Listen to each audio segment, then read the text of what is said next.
Hello guys, welcome back to my YouTube channel. This is Barkha Sani. तो आज की इस वीडियो में मैं आपके लिए लेकर आ गई हूँ चैप्टर नंबर 1 और चैप्टर नंबर 2 इंडियन इकोनॉमी के नोट्स। तो मैंने कम्युनिटी में पोस्ट भी डाला था कि मैं आपके लिए नोट्स लेकर आ रही हूँ। तो मैं धीरे धीरे करके सारे चैप्टर के नोट्स लेकर आऊँगी इंडियन इकोनॉमी के, बट आज मैं चैप्टर नंबर 1 और चैप्टर नंबर 2 के नोट्स लेके आई हूँ।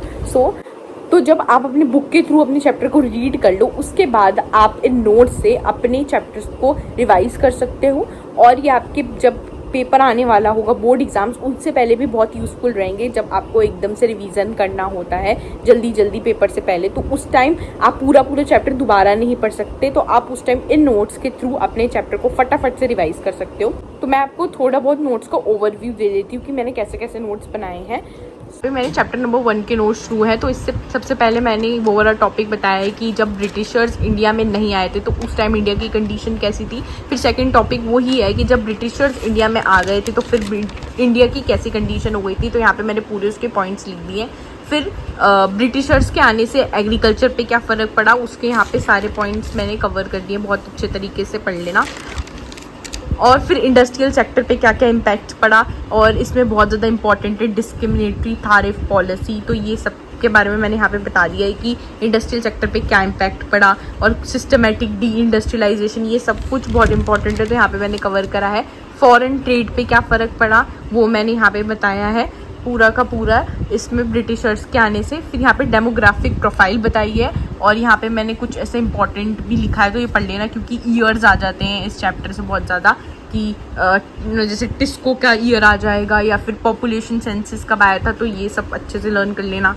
डेमोग्राफिक प्रोफाइल में पूरा बता दिया है मैंने कि बर्थ रेट, इन्फेंट में, लाइफ एक्सपेक्टेंसी में क्या क्या आपका इम्पैक्ट पड़ा। ऑक्यूपेशनल स्ट्रक्चर भी बता दिया है कि एग्रीकल्चर हो गया या फिर इंडस्ट्रीज़ हो गई तो इसमें कितने लोग इंगेज थे, और डेवलप्ड कंट्रीज़ में कितने लोग इंगेज हैं। इंफ्रास्ट्रक्चर के बारे में पूरा बता दिया, रेलवेज़, रोडवेज़, ये सब जो भी बना हुआ था वो सब। और फिर ब्रिटिशर्स के आने से क्या क्या पॉजिटिव इम्पैक्ट पड़ा इंडिया पे, तो ये वाले पॉइंट्स मैंने यहाँ पे कवर कर दिए हैं। नंबर 2 पे आते हैं। तो चैप्टर नंबर 2 बहुत छोटा सा है, 4 पेज में इसके नोट्स भी कवर हो गए हैं। तो यहाँ पे इकोनॉमिक सिस्टम के बारे में यहाँ पे मैंने बता दिया है कि इसके अंदर क्या क्या आता है, और फिर टाइप्स क्या है, कैपिटलिस्ट, सोशलिस्ट, मिक्स इकोनॉमी है। और इसके बारे में मैंने जो है थोड़ा बहुत लिख भी दिया, बट मैंने इतना ज़्यादा नहीं लिखा क्योंकि आपको पता भी होगा कैपिटलिस्ट, सोशलिस्ट, ये मिक्स इकोनॉमी क्या होती है। तो इतना ईजी और इससे इतने क्वेश्चन भी नहीं आते, तो मैंने इसको इतना ज़्यादा नहीं एलेबोरेट किया।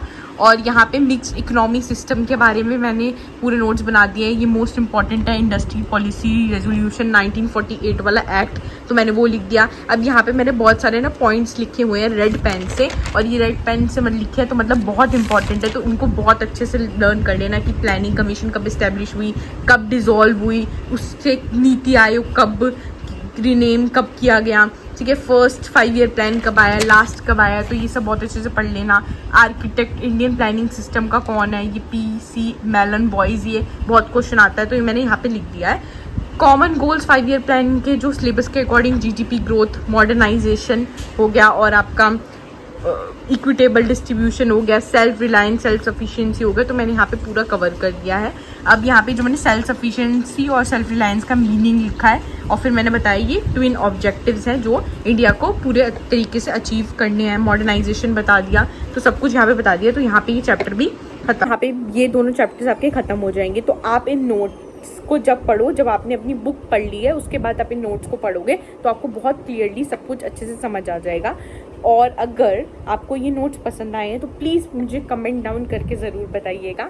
So thanks for watching the video. अगर आपको वीडियो पसंद आई है तो प्लीज़ इस वीडियो को लाइक करना और मेरे इस चैनल को सब्सक्राइब करना।